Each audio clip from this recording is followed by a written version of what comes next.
नमस्कार मित्रों, गायत्री कॉलेज सांचौर की ऑनलाइन क्लास में आप सभी का स्वागत है। प्यारे विद्यार्थियों, आज हम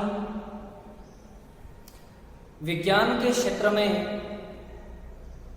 पुनर्जागरण देखने के बाद भौगोलिक अनुसंधानों के माध्यम से किस प्रकार से विज्ञान व भौगोलिक अनुसंधानों ने पुनर्जागरण को बढ़ावा दिया था, अर्थात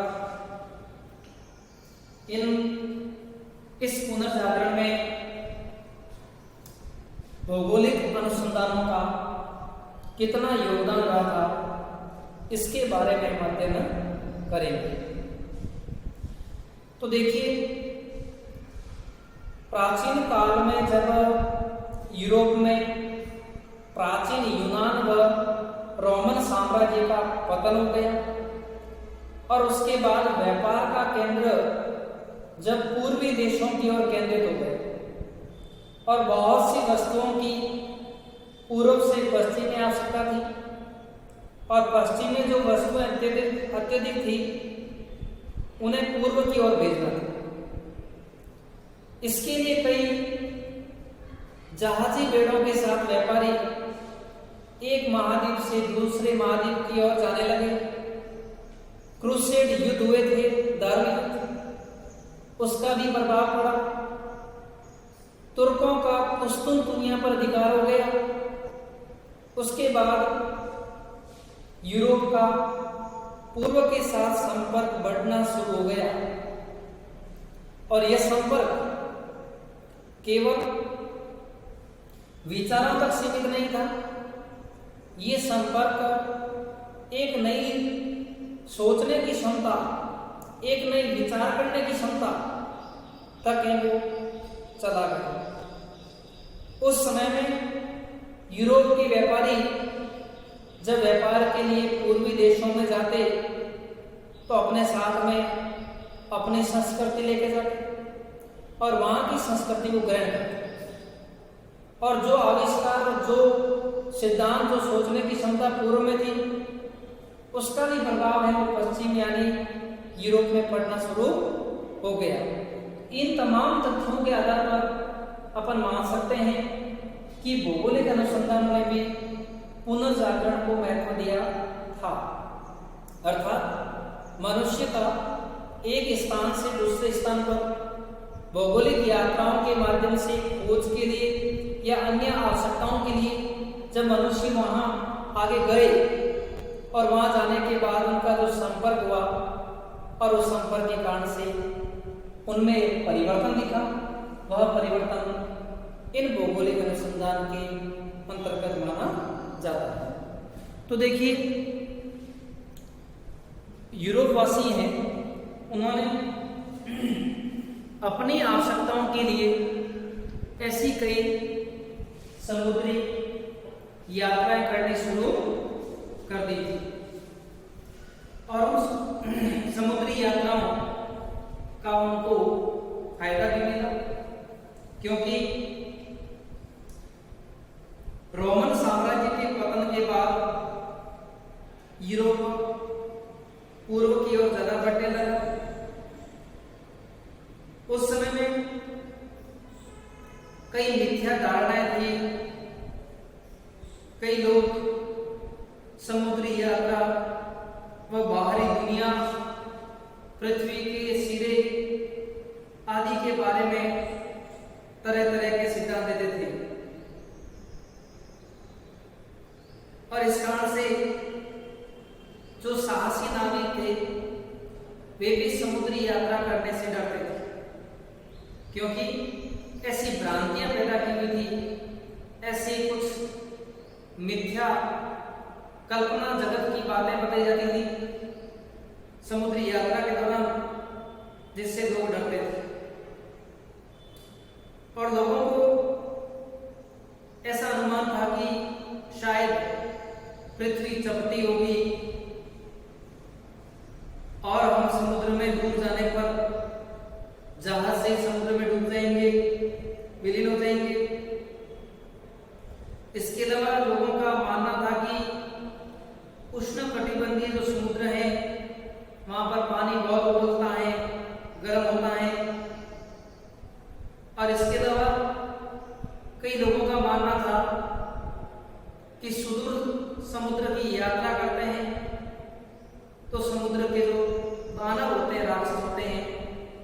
वे जहाजों को निगल जाते, खा जाते। ऐसी कई अनाप शनाप भ्रांतियां थी।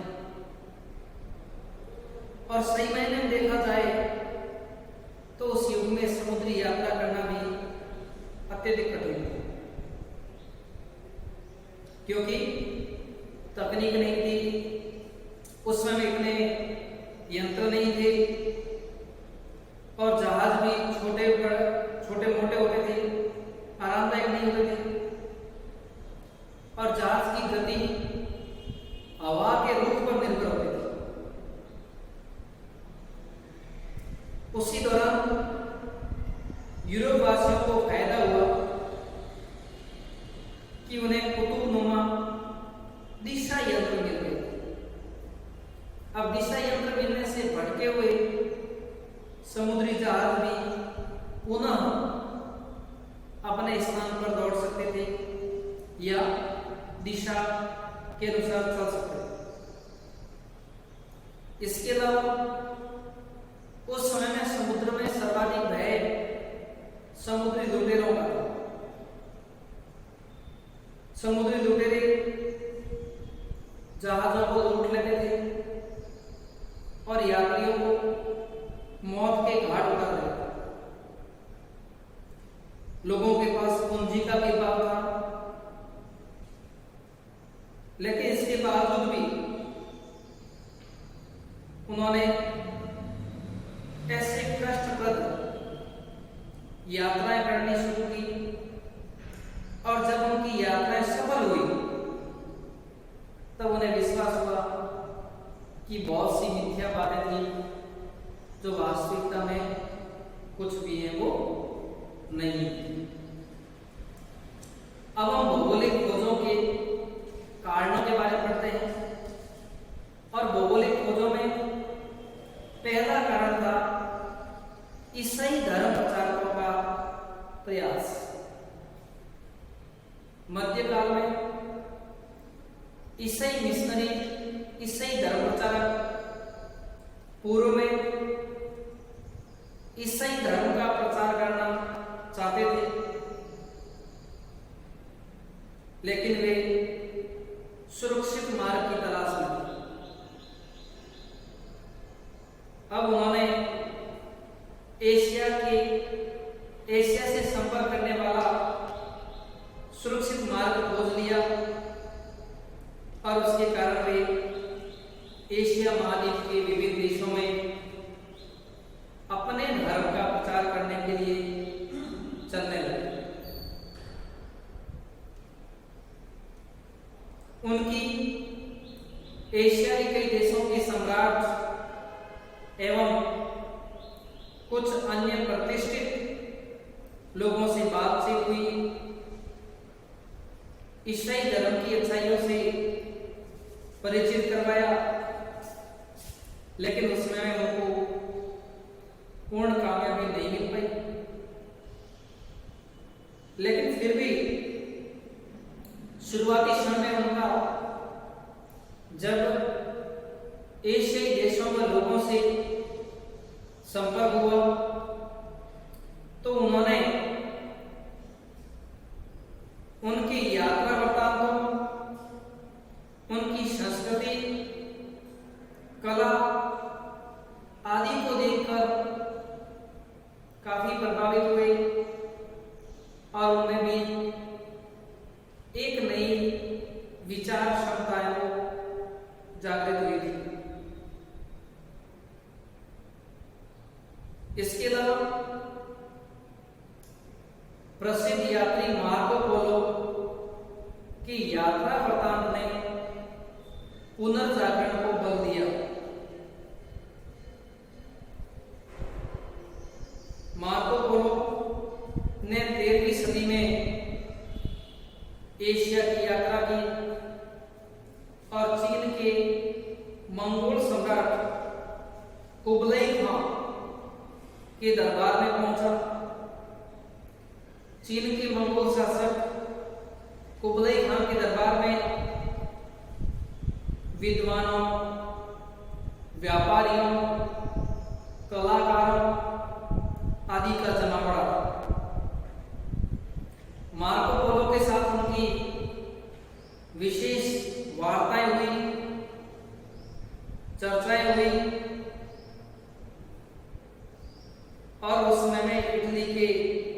बहुत से व्यापारी भी चीन के साथ व्यापार करना चाहते थे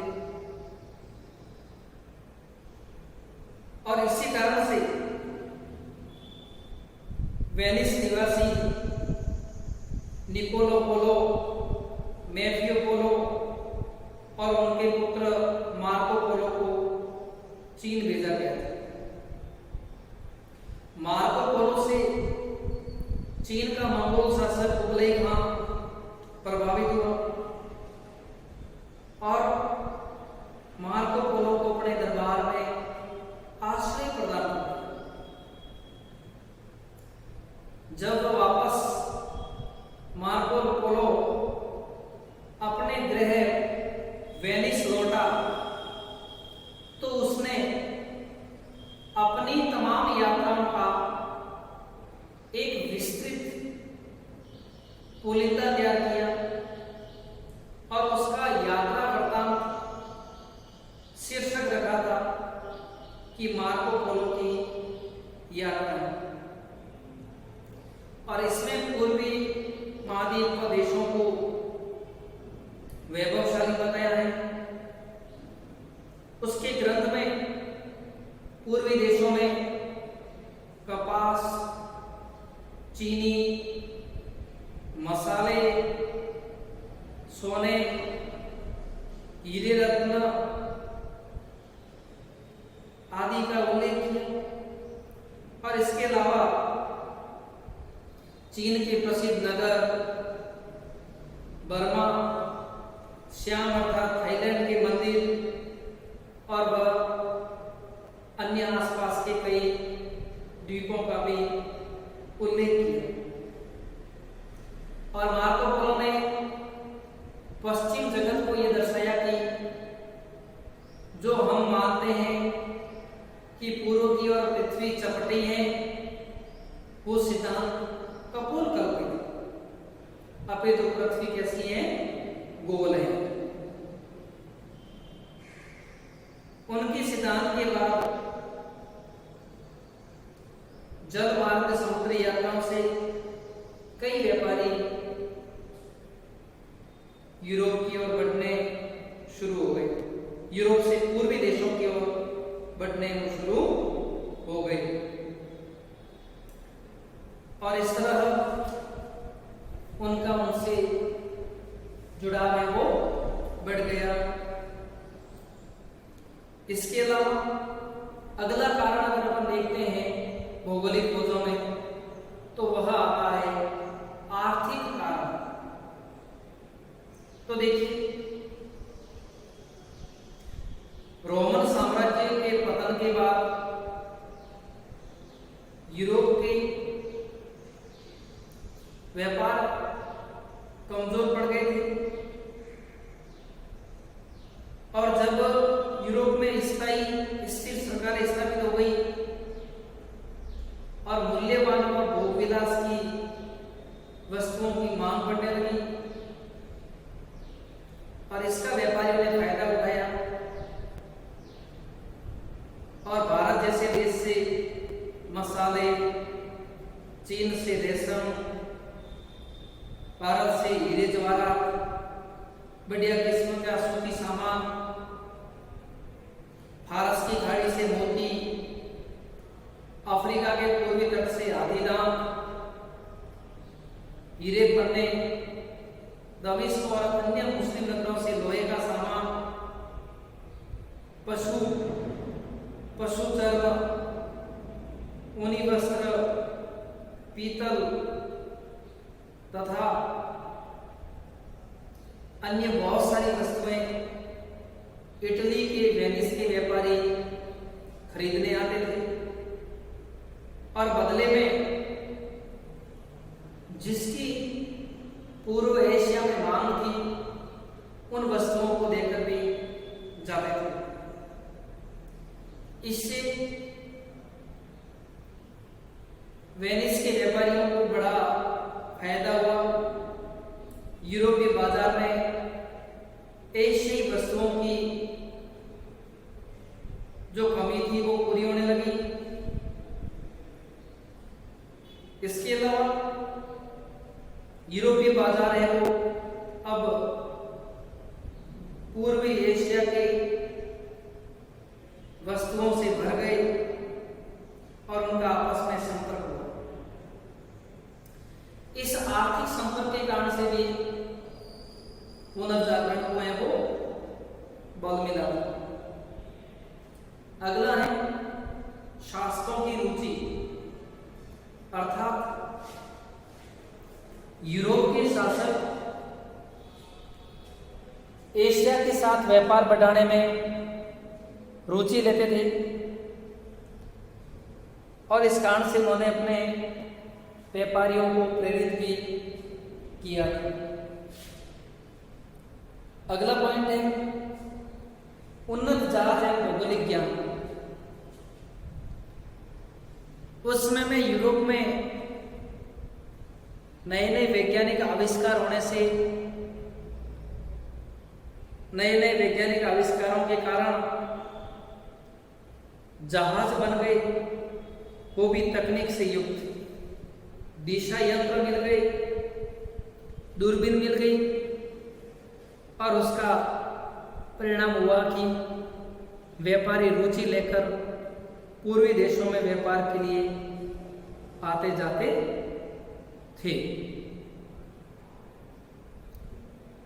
1453 ईस्वी में जब तुर्कों का कुस्तुन दुनिया पर अधिकार हो गया, उसके बाद तो ये व्यापारिक यात्राएं बहुत ही ज़्यादा बढ़ गई और इन सब के कारण से तरह तरह के लोगों के संपर्क में आना हुआ, उनकी संस्कृति के संपर्क में आए। एशिया के और यूरोप के लोगों के आपस में वार्तालाप हुए, विचार विमर्श हुए और इन तमाम कारणों से यूरोप में पुनर्जागरण को बल मिला था। Thank you.